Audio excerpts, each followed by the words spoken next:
परमपिता परमात्मा ने स्वयं ही आकर के अपने बच्चों को यथार्थ ज्ञान देना पड़ता है। हम ऐसे जालिम लोक में रह रहे हैं, हम ऐसे जालिम स्वामी के लोक में रह रहे हैं जो हमेशा हमें मिसगाइड करता है। हमें दुख के अतिरिक्त वो कुछ नहीं दे सकता और हम उसको अपना मालिक मानकर अभी तक उसी की पूजा और उसी के पुत्रों को भगवान मान के आश्रित रहे, जिस कारण से हमने असंख्य जन्म हो गए यहाँ पर जन्म और मृत्यु के कष्ट को उठाते हुए।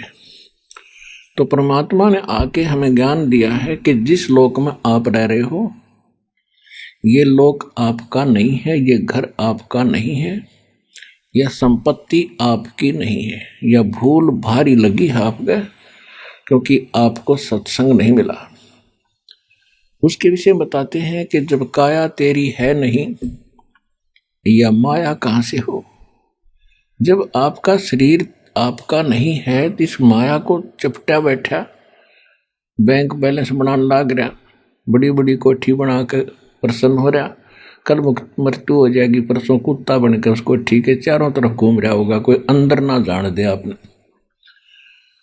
तो परमात्मा याद दिलाते हैं, भोली आत्मा आज तक तो चलो आपको पता नहीं था, इसका कोई अल्टरनेट नहीं था, अब तो अल्टरनेट पता लग गया कि एक ऐसा स्थान है जहां हम पहले रहा करते थे।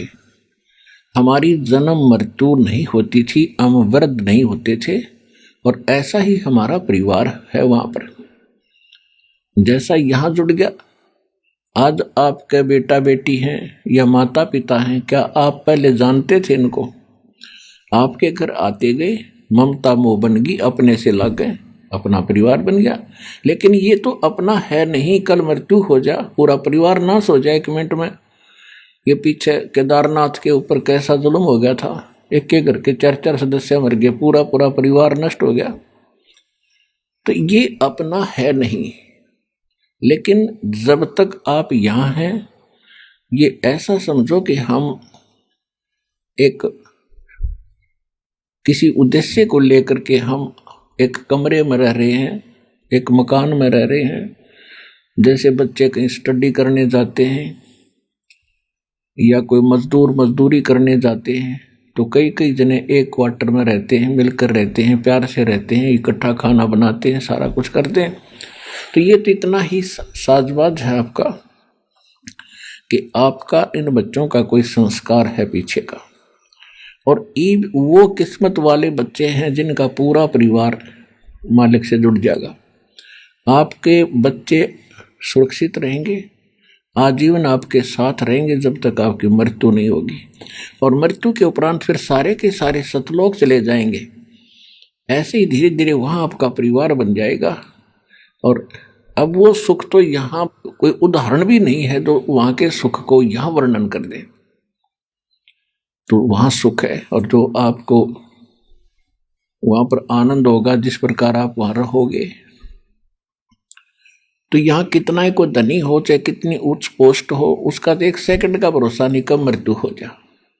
तो पहले तो ये बात आपके दिल में इस सत्संग के माध्यम से जचाई जाती है, विश्वास दिलाया जाता है कि ये लोक आपका नहीं है, यहाँ आपका स्थायी स्थान नहीं है। और ये आपको भी आसानी से पता हो जाएगा ये ज्ञान सुनते। पहले तो वैसे ऊपरले मनते, हाँ भाई एक दिन सब ने मरना है, हमने मरना है। लेकिन अब ये होगा कि मरना तो बात अलग है, वो तो यूनिवर्सल ट्रूथ है, सब ने पता है। लेकिन मर के हम जाएंगे कहाँ? ऐसे स्थान पर जाएंगे जिसकी आज तक ऋषि महर्षियों को भनक भी नहीं लगी, और आसानी से जाएंगे। इन परिवार के अंदर रहते हुए हम भक्ति करके सतलोक जाएंगे।